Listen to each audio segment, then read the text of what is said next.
ముందుగా దాసరి సిరన్న గారికి ఒకసారి ఇస్తున్న తర్వాత మహిపాల్ గారు, బక్కా జడ్సన్ గారు. అందరికీ నమస్కారం.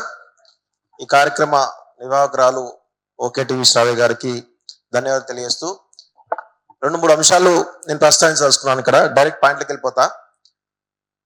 రేవంత్ రెడ్డి గారు ఏదైతే కామెంట్ చేశారో ట్యూబ్లు అనుకుంటూ, అసలు జర్నలిస్ట్ కల్లా కొస జర్నలిస్టులు అనుకుంటూ మాట్లాడుతూ మొత్తం యూట్యూబ్ లో ఉన్నటువంటి అంటే ఆయన ఇంటెన్షన్ ఏంటో మనకు తెలియదు, కానీ మొత్తానికైతే ఒక 2-3 జర్నలిస్టులను అంటే 2-3-4 ఛానళ్లను దృష్టిలో పెట్టుకున్నాడా లేదు తెలియదు, కానీ మొత్తానికైతే యూట్యూబ్ లో ఉన్నటువంటి అన్ని ఛానళ్లను ఒకే ఘాటున కట్టేసి మాట్లాడినట్టుగా మాకైతే స్పష్టంగా అర్థమవుతుంది. దీనిపైన రేవంత్ రెడ్డి గారు ఒకసారి పునరాలోచించుకోవాలి. దీనిపైన మీ వివరణ ఏంటో కూడా చెప్పాల్సిన అవసరం ఉంది. ఎందుకంటే గత 10 ఏళ్లుగా తెలంగాణ రాష్ట్రంలో ఇటు ప్రింట్ మీడియా కానీ శాటిలైట్ మీడియా కానీ అధికార పార్టీకి లొంగి పనిచేసినటువంటి సమయంలో ప్రజల గొంతుకగా ప్రజల కోసం సమాజం కోసం పనిచేసినటువంటి ఛానళ్ళు ఏవైతే ఉన్నాయో అవి online media and YouTube channels అనేటువంటి విషయాన్ని గుర్తుపెట్టుకోవాలి. అదేవిధంగా 2023 జరిగినటువంటి డిసెంబర్ ఎన్నికల్లో కేసీఆర్ లాంటి ఒక నియంత పోకున్నటువంటి ఒక నియంత్రణ గద్దెదించి సరే మంచో చెడో కాంగ్రెస్ పార్టీ అధికారంలో రావడానికి అంటే ప్రజలలో ఉన్నటువంటి సమస్యలు ఏవైతే ఉన్నాయో అధికార పార్టీ చేస్తున్నటువంటి అక్రమాలు, అరాచకాలు, అన్యాయాలు, దుర్మార్గాలు ఏవైతే ఉన్నాయో వాటన్నింటినీ కూడా ప్రజల ముందు నిలబెట్టింది ఈ ఛానల్లే. సో ఈ ఛానళ్ళు మొత్తానికైతే కేసీఆర్ గద్దించడానికి మాత్రం పనిచేసి అని చెప్పేసి ఈరోజు తెలంగాణ సమాజం అంతా కూడా గుర్తించింది. సో దాని తర్వాత జరిగినటువంటి పరిణామాలు ఏవైతే ఉన్నాయో మనందరం కూడా గమనిస్తా ఉన్నాం. సో 9 నెలలు దాటుతా ఉంది. గత 10 సంవత్సరాల్లో ప్రధానమైనటువంటి మీడియా చెప్పుకున్నటువంటి శాటిలైట్ మీడియా కానీ ప్రింట్ మీడియాకు కనీసం ఆ జర్నలిస్టులకు కనీసమైనటువంటి గౌరవం విలువ లేదు.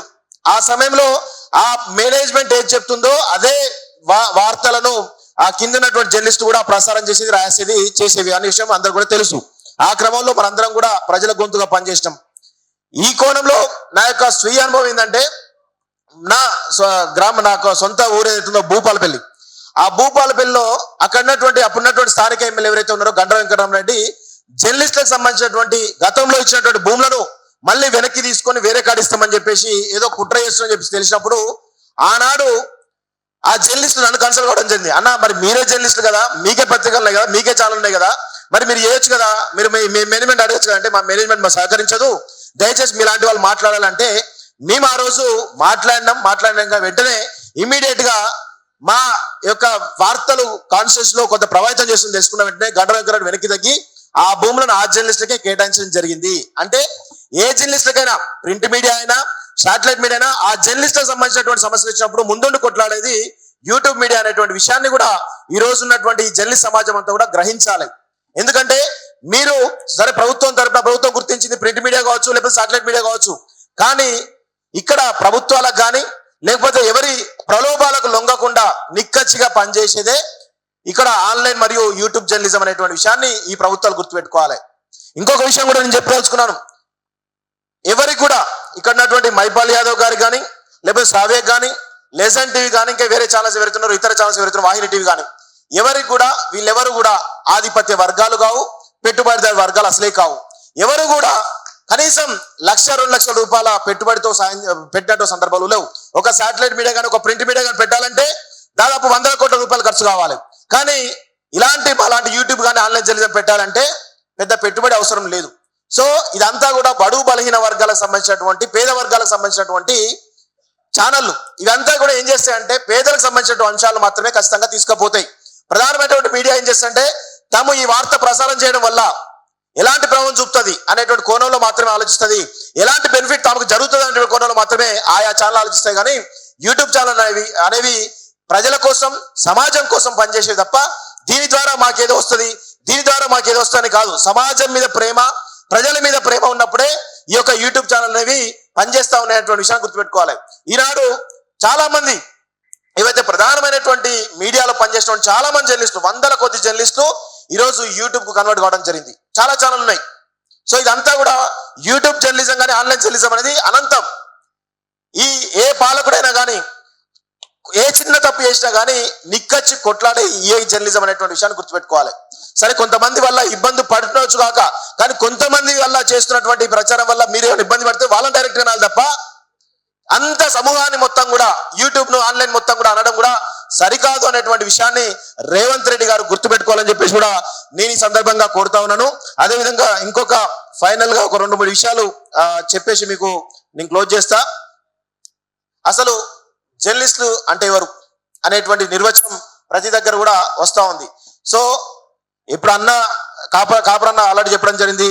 అందరూ కూడా జర్నలిస్ట్ అనేది వారు సమాజం కోసం, సమాజంలో ఉన్నటువంటి సమాచారాన్ని ప్రజలకు చేరవేసే విధంగా, ప్రభుత్వం దగ్గర ఉన్నటువంటి సమాచారం ప్రజలకు చేరవేసే విధంగా పనిచేసేవాడే జర్నలిస్ట్ అని చెప్పేసి తెలుస్తా ఉంది. సో రేవంత్ రెడ్డి గారు మొన్న కామెంట్స్ సరే ఏ విధంగా చేసినా తెలియదు కానీ మొత్తానికి అయితే ఇక్కడ ఒక చర్చ అయితే ప్రారంభమైంది. నేను అనుకుంటున్నాను కదా, ఆయన కామెంట్ చేయడం వల్ల ఇక్కడ ఒక సమూహం మొత్తానికైతే గ్యాదర్ అయింది. గ్యాదర్ అయ్యి ఒక చర్చ అయితే చేస్తుంది. అంతకుముందు గత 10 సంవత్సరాలు ఒక చర్చ జరగలేదు, గత 9 నెలలుగా ఒక చర్చ జరగలేదు. కేవలం రేవంత్ రెడ్డి గారు కామెంట్ చేయడం ద్వారా ఒక చర్చ జరుగుతూ ఉంది. ఇది మంచిగా అనుకోవాలి. సరే, ఆయన అనడం వెనకాల ఆయన ఉద్దేశం ఉండొచ్చు, కానీ దీని అంతటి కూడా మన సమాజాన్ని ఏదైతే జర్నలిస్ట్ ఆన్లైన్ జర్నలిస్ట్ సమాజాన్ని మేల్కొల్పే విధంగా ఉంది అనేది మనందరం కూడా గ్రహించాలి. సో ఈ యొక్క డిబేట్ ఇంకా మున్ముందు కూడా కొనసాగాలి. ఒక సమూహం యూనిటీగా అయితే మాత్రం ఖచ్చితంగా మనకు ఏవైతే ప్రభుత్వం గుర్తించాల్సినటువంటి అవసరం ఏదైతే ఉందో దానికి సంబంధించినటువంటి దాంట్లో ఖచ్చితంగా ఇప్పుడున్నటువంటి మీడియా అకాడమీ చైర్మన్ గారు, అదేవిధంగా ఎవరైతే శ్రీనివాస్ రెడ్డి గారు ఉన్నారో, లేదంటే ఐఎన్పిఆర్ మినిస్టర్ పొంగులేటి శ్రీనివాస్ రెడ్డి గారు, దయచేసి మీరు జర్నలిస్ట్ అనే దానికి నిర్వచనం చెప్పండి. కేవలం ప్రింట్ మీడియానా, శాటిలైట్ మీడియా వాళ్ళ జర్నలిస్టా అనేది కూడా ఒకసారి చెప్పాలి. చెప్తే మరి మేమేదో మరి మమ్మల్ని బ్యాన్ చేసే ప్రయత్నం చేయండి. మరి తెలంగాణ రాష్ట్రంలో యూట్యూబ్ మీడియా కానీ ఆన్లైన్ మీడియా బ్యాన్ చేస్తామని చెప్పి డైరెక్ట్ చెప్పేసేయండి. ఎందుకు చెప్తలేరు? ఆ ధైర్యం ఎందుకు చెప్పలేదు ఈ పాలకులు? గత 10 ఏళ్లలో కేసీఆర్ ముఖ్యమంత్రిగా ఉన్నప్పుడు మొదటగా మీడియాని టార్గెట్ చేసిండు. ఆ తర్వాత మీడియాలో ఉన్నటువంటి మాలాంటి వాళ్ళని ఎంతో మందిని కూడా జైల్లో వేసిండు. తిన్మార్ మల్లన్న లాంటి వాళ్ళు కానీ, నాలాంటి వాళ్ళు కానీ, రఘు కానీ, మహిపాల్ కానీ, శ్రావ్య కానీ అనేక మంది కేసులు పెట్టడం, అనేక మంది మమ్మల్ని జైలు చిత్రహింసలు పెట్టిన సందర్భాలు ఉన్నాయి. ఈ రోజు అంటే పాలకుడు మారుతా కానీ పాలకుని యొక్క చర్య యొక్క విధానం, వారి యొక్క మనస్తత్వం ఏతుందో అలాగే ఉంటుంది అనేటువంటి విషయం మనం గుర్తుపెట్టుకోవాలి. సో రేవంత్ రెడ్డి గారు కూడా ఇప్పుడు యూట్యూబ్ ఛానల్ అన్నాడు, రేపో మాపో జైల్లో తీసుకుపోయి కొట్టే సందర్భాలు రావచ్చు. సో అలాంటి వాటిని మనం ముందే గ్రహించాలి. మనందరం కూడా యూనిటీగా ఉండాలి. అదేవిధంగా ప్రభుత్వం మీద ఒత్తిడి తీసుకొచ్చేసి ఈ యొక్క ఆన్లైన్ అదేవిధంగా యూట్యూబ్ మీడియా అయితే ఉన్నాయో, డిజిటల్ మీడియా అవుతుందో దీని యొక్క నిర్వచనం ఏంటో ప్రభుత్వం చెప్పాలి. మేము అనుకుంటాం కదా, మా నిర్వచనం ఏంటంటే భారత రాజ్యాంగం ఇచ్చినటువంటి హక్కు భావ ప్రకటన స్వేచ్ఛ అవుతుందో ఆ భావ ప్రకటన స్వేచ్ఛను మేము వివిధ రకాల రూపాల్లో తెలియజేస్తా ఉన్నాం అని చెప్పేసి భావనలో మేము అయితే ఉన్నాం. సో మీరు గుర్తించినా గుర్తించకపోయినా మేమేం ప్రభుత్వం గుర్తించాలి, పాలకులు గుర్తించాలి అటువంటి దాంట్లో మేమైతే లేము. ఖచ్చితంగా ప్రజల కోసం కొట్లాడే దాంట్లో ఉన్నాం. కాబట్టి మీరు నిజంగా అనుకుంటే యూట్యూబ్ జర్నలిస్ట్ కాదు అనుకుంటే డైరెక్ట్ చెప్పేయండి. మా తెలంగాణ రాష్ట్రంలో యూట్యూబ్ జర్నలిజం మొత్తం కూడా బ్యాన్ చేస్తున్నాం, ఆన్లైన్ జర్నలిజం మొత్తం కూడా బ్యాన్ చేస్తున్నాం అని చెప్పేసి దమ్ము ధైర్యం ఉందని చెప్పేసి ఈ పాలకులను అయితే అడుగుతా ఉన్నాను.